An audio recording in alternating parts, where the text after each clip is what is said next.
जय गुरुजी, शुक्राना गुरुजी, अनंतम अनंतम शुक्राना गुरुजी, लख लख बार शुक्राना गुरुजी। गुरुजी के चरण कमलों में मेरा कोटि कोटि प्रणाम। संगत जी, आज का ये स्पेशल सत्संग सिर्फ और सिर्फ आपके लिए है। संगत जी, सत्संग में गुरुजी ने आपको बहुत सारी ब्लेसिंग्स और बहुत सारा आशीर्वाद दिया है, इसलिए सत्संग को पूरा अंत तक ज़रूर सुनिएगा।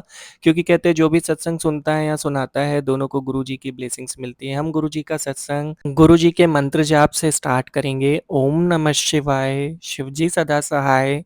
ओम नमः शिवाय, गुरुजी सदा सहाय। संगत जी, यह सत्संग गुरुजी की प्यारी बेटी उनकी भक्तजन का है, जिसमें वे कह रही हैं, अपने गुरु की महानता का वर्णन करने का मुझ में सामर्थ्य नहीं है, क्योंकि मात्र शब्द उनकी अद्वितीय दिव्यता के लिए अपर्याप्त है। यथापि उनकी आज्ञा से आदर और प्रेम से भरे कुछ शब्दों में उन्होंने अपनी कृपा से हमें कैसे धन्य करा है, यह अनुभव आपके साथ बांट रही हूँ। जीवन के अस्तित्व का मार्ग मोक्ष प्राप्ति की कामना के समान है। जो अपने जीवन की बागडोर अपने गुरु को समर्पित कर देते हैं, उनके लिए यह सरल हो जाता है। वास्तव में हम मार्गदर्शक न होकर केवल अनुयायी हैं।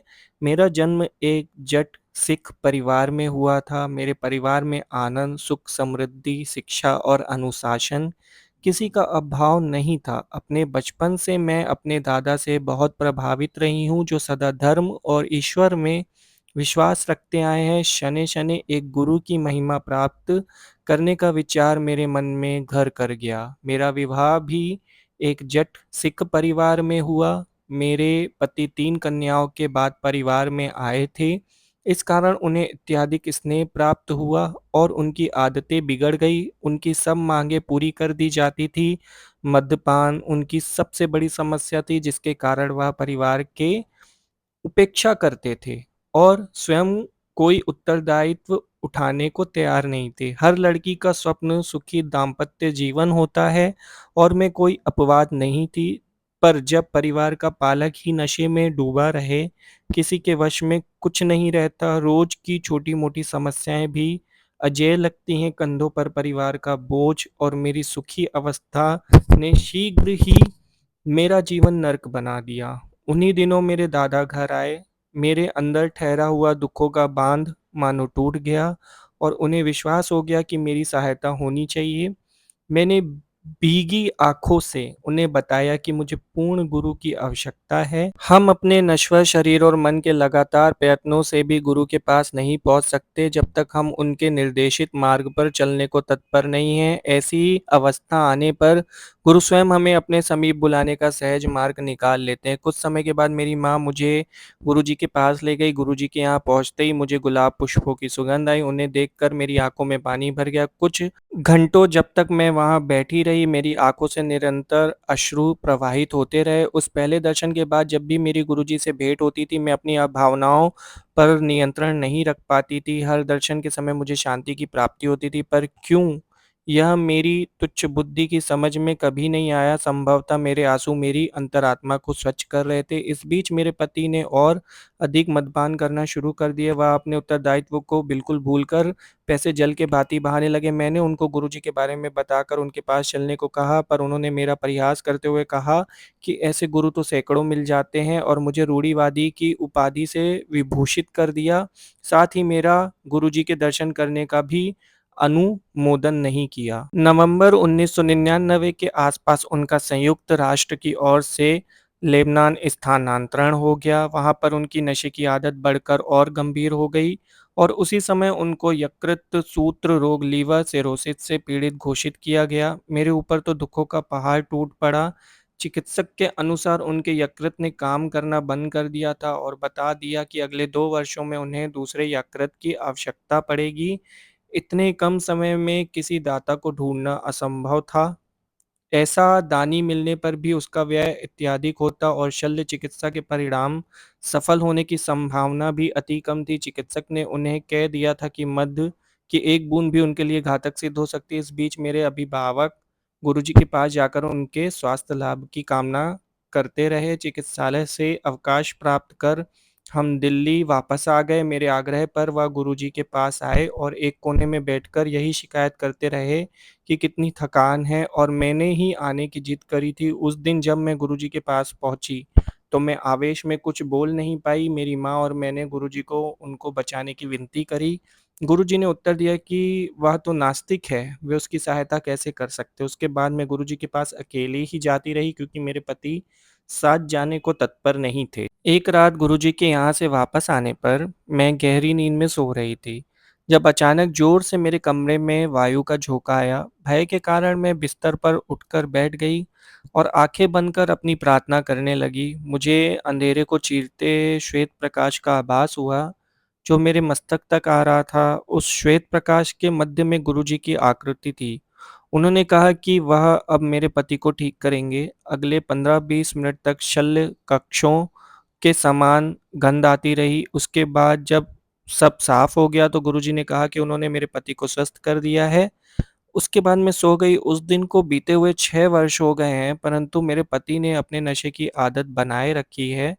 मेरे परिवारगण और मैं विस्मित हैं कि चिकित्सकों के कथन के विपरीत उनका स्वास्थ्य बना हुआ है, और गुरुजी कैसे उनकी दिन रात देखभाल कर रहे हैं। मेरे पति भी गुरुजी द्वारा दिए गए जीवन दान के लिए उनके आभारी हैं। इस संसार के समस्त ग्रंथों के अनुसार मनुष्य के जन्म से पूर्व ही उसकी मृत्यु की तिथि का निर्धारण हो जाता है, और कोई भी उसे एक श्वास अधिक या कम नहीं कर सकता, किंतु उसके कर्मों को समाप्त करने का समर्थ केवल सर्वोच्च सर्वजनकर्ता के पास है। गुरुजी ही इस ब्रह्मांड के संचालक हैं, वह सर्वश्रेष्ठ शक्ति हैं, जिन्होंने मेरे जीवन की कथा को पुनः लिखा है। मैं और मेरे परिवार वालों ने अनगिनत बार गुरुजी से सहायता की पुकार लगाई है, और यह अनुभव किया है कि अचानक ही सब कुछ ठीक हो गया है, जैसे किसी ने कोई जादुई छड़ी घुमा दी हो। एक बार मुझे गुरुजी के पास अपनी आधा दर्जन से अधिक सहेलियों को ले जाने का सौभाग्य प्राप्त हुआ। उनसे मैं गुरुजी के गुणों का वर्णन करती आई थी। अपनी संकीर्ण विचारधारा के अनुसार मैंने उनसे गुरुजी से कुछ नहीं मांगने का निवेदन किया था। यद्यपि यह मेरे आचरण के प्रतिकूल था। गुरुजी के चरण स्पष्ट करते समय उन्होंने मेरे मन के भाव पढ़ते हुए बताया कि उन सब ने उनसे कुछ न कुछ विनती करी थी। उन्होंने सबकी मनोकामना पूर्ण की थी। उनके पास से कोई भी खाली हाथ नहीं लौटता है। व्यापारी को समृद्धि, रोगी को स्वास्थ्य लाभ, विद्यार्थी को विद्या आदि कुछ को उनके आशीष का आभास हो जाता है। शेष अनभिज्ञ रहते हैं। उनके स्नेह की कोई सीमा नहीं है। आस्तिक या नास्तिक सबको उनकी दया प्राप्त होती है। उनकी कोई मांग नहीं है, वह कोई आश्वासन नहीं लेते हैं, पर उनकी दिव्य अभिभूति धीरे धीरे आपको परिवर्तित कर देती है। प्रतिदिन याचक अपने दुख लेकर उनके दर्शन के लिए आते हैं, और उनकी कृपा उन पर मेघों से ढके हुए नम आकाश की को चीर कर चमकते हुए सूर्य की भांति बरसती है। जय गुरु जी, शुक्राना गुरु जी। सर्वप्रथम आंटी जी, आपका बहुत बहुत शुक्रिया कि आपने गुरु जी का इतना प्यारा सत्संग गुरु जी की संगत जी के साथ शेयर किया। अगर कोई गलती हो गई हो सत्संग सुनाने में तो मैं उसके लिए क्षमा चाहूँगा। संगत जी, यह बात तो सच है, कोई भी गुरु जी के मंदिर जाता है या उनसे कोई प्रार्थना करता है, तो वो कभी खाली हाथ नहीं लौटता। उनके दरबार में सबको कुछ न कुछ ज़रूर मिलता है, और वे कभी खाली हाथ नहीं आते। ऐसा हो ही नहीं सकता कि गुरु जी से आपने कोई अरदास की हो और वो अरदास पूरी ना हुई हो। बस सब कुछ डिपेंड करता है कि आपके अंदर कितनी आस्था है, आप कितना भरोसा करते हैं। पूरे भरोसे के साथ जाएँ, मंदिर में उनके सामने अपने आप को समर्पण करें, और फिर देखिए आपकी लाइफ में बहुत बड़े-बड़े चेंजेस हो जाएँगे। गुरुजी हमें वहाँ भी सँभाल सकते हैं, जहाँ पे कोई नहीं होता हमारे साथ। बस जब हम गुरुजी से एक बार अपनी परेशानी का वर्णन करते हैं, किसी न किसी माध्यम से हमारी हेल्प ज़रूर होती है। तो गुरुजी का लख-लख शुक्राना। आइए संगत जी, हम सब मिलकर गुरुजी का शुक्राना करते हैं। जय गुरु जी, शुक्राना गुरु जी, अनंतम अनंतम शुक्राना गुरु जी, लख लख बार शुक्राना गुरु जी, हर पल का हर सांस का शुक्राना गुरु जी।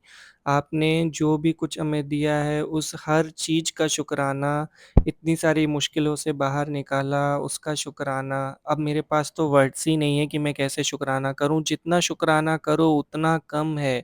गुरु जी ने हमें इतना दिया है जिसकी कोई सीमा ही नहीं है। संगत जी, आप भी सेवा कर सकते हैं। आप अपना सत्संग शेयर करिए। शेयर करने के लिए डिस्क्रिप्शन में मेल आईडी है, वहाँ भेजिए लिखकर, हम उसे अपने गुरुजी के चैनल के माध्यम से ज़रूर शेयर करेंगे, क्योंकि एक सत्संग जब गुरुजी की संगत तक पहुँचता है तो उनको सत्संग के माध्यम से बहुत सारी ब्लेसिंग्स मिलती हैं। इसलिए सत्संग का बहुत बड़ा महत्व है, तो अवश्य अपना सत्संग शेयर करें और ऐसे ही गुरुजी के प्यारे-प्यारे ब्लिसफुल सत्संग सुनने के लिए गुरुजी के चैनल को सब्सक्राइब करिए, बेल आइकन नोटिफ़िकेशन को ऑन करके रखिए ताकि आपको नेक्स्ट सत्संग का अपडेट मिल सके। आज के सत्संग को हम यहीं विराम देते हैं, गुरुजी के दिव्य मंत्र जाप के साथ। ओम नमः शिवाय, शिवजी सदा सहाय। ओम नमः शिवाय, गुरुजी सदा सहाय। जय गुरुजी, शुक्राना गुरुजी।